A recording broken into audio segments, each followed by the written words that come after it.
व्हॅस्क्युलरोपॅथी आणि न्यूरोपॅथी की erectile dysfunction आणि डायबिटीजचा यांचा डायरेक्ट संबंध आहे। तेव्हा मी डायबिटीसलॉजिस्टना जे आपल्या शहरातले 1 किंवा 2 डायबिटॉलॉजिस्ट त्यावेळेला होते, तर त्यांना मी डिस्कशन करायचो, तर त्यांना पण माहीत नव्हतं व्हायग्रासारखे औषध आम्ही रिकमेंड करत नाही किंवा चरबी जाऊन अटकलेली असते, हप्त्यातून 2 वेळा असं 6 हप्ते घ्यावं लागते, 12 सिटिंग घ्यावं लागतात। पण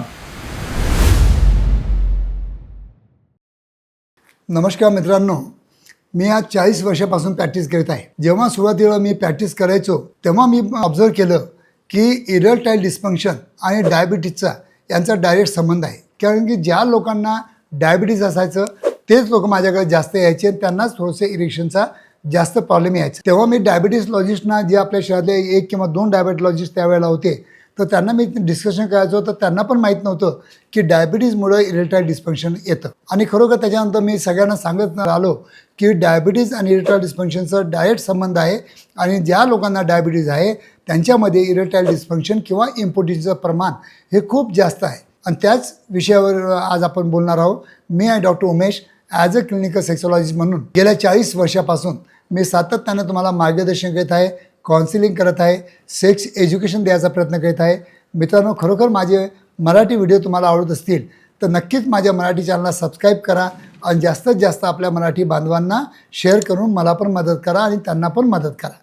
तर मित्रांनो, माझा बोलण्याचा उद्देश एकच आहे की डायबिटीज म्हटलं की नक्की आपल्याला व्हॅस्क्युलरोपॅथी आणि न्यूरोपॅथी म्हणजे आपल्या व्हेसल्स डॅमेज करतं आणि आपल्या नर्वला डॅमेज करतं, म्हणजे शास्त्रोक्त सिद्ध झालेलं आहे। आणि हेच मी 40 वर्षापासून मी अनुभव घेतो आहे की ज्या लोकांना डायबिटीज आहे त्यांना इरेक्टाईल डिस्फंक्शन येणार म्हणजे येणारच, तरी काळजी करायची गरज नाही। कारण आजच्या स्थितीमध्ये ज्या लोकांना डायबिटीजमुळे इरेक्टाईल डिस्फंक्शन येतं त्या लोकांना आम्ही जास्त करून व्हायग्रासारखे औषध आम्ही रिकमेंड करत नाही।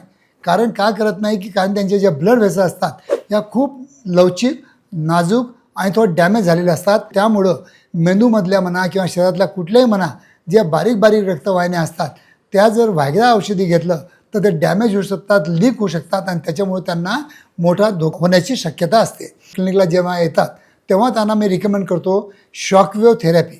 आता शॉकवेव्ह थेरपी काय आहे की आपल्या इंद्रियाच्या अवतीभोवती जे रक्तवाहिन्यांचं जाळं आहे, हे जर जाळं जर साबूत असेल किंवा चांगलं असेल किंवा हेल्दी असेल तरच आपल्या इंद्रियाचा ब्लड फ्लो चांगला होऊ शकतो, हे तुम्हाला पण समजतं।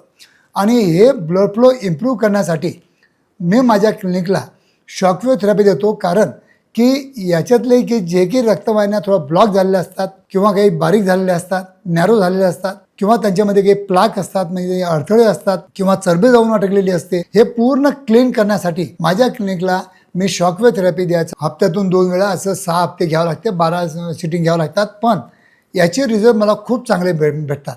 कारण की ज्या लोकांना व्हायग्रासारखी औषधी चालत नाहीत किंवा जास्त डोसमध्ये चालत नाहीत त्या लोकांसाठी ही शॉकवेव्ह थेरपी एक वरदान आहे की जे की आजच्या स्थितीमध्ये फॉरेन कंट्रीजमध्ये each and every diabetic patient erectile dysfunction असो वा नसो हे नक्कीच थेरपी करून घेतात। पण मित्रांनो, आपल्याकडे कसं आहे की सेक्स एज्युकेशन प्रॉपर नसल्यामुळं जोपर्यंत त्यांना प्रॉपर इरेक्टाईल डिस्फंक्शन म्हणजे ईडी टाईप 2, टाईप 3, टाईप 4 होत नाही तोपर्यंत ते आमच्या क्लिनिकला येत नाहीत। पण मी या व्हिडिओद्वारा तुम्हाला रिकमेंड करतो की ज्या कोणी लोकांना डायबिटीज असेल त्या लोकांनी नक्कीच माझ्या क्लिनिकमध्ये येऊन या 12 सिटिंग ज्या असतात शॉकवेव्ह थेरपीच्या ह्या नक्कीच करून घ्यायला पाहिजे। त्याच्यामुळं तुमच्या रक्तवाहिन्या क्लीन आणि मेंटेन ठेवण्यासाठी नक्कीच आपल्याला मदत होते। कारण की जास्त वेळ जर झाला किंवा तुम्हाला जितके चांगले रिझल्ट पाहिजे तितके मिळत नाहीत।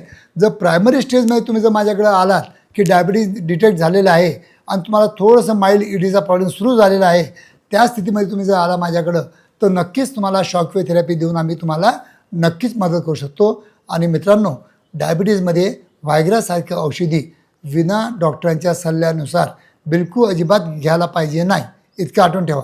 कारण की तुमच्या शहरातील तज्ज्ञ डॉक्टरांनी प्रॉपर डोजमध्ये, प्रॉपर कमी डोजमध्ये जर व्हायग्रासारखं औषध दिलं तर तुम्हाला काही साईड इफेक्ट होणार नाही। अदरवाईज नक्कीच तुम्हाला कुठे ना कुठे तुमच्या बॉडीमध्ये ब्लिडिंग होण्याचे चान्सेस खूप जास्त असतात, हे विसरू नका आणि त्या लाईटली घेऊ नका। तरी मित्रांनो, तुम्हाला काही शंका कुशंका असतील केव्हाही तुम्ही कॉमेंट बॉक्समध्ये विचारू शकता। धन्यवाद।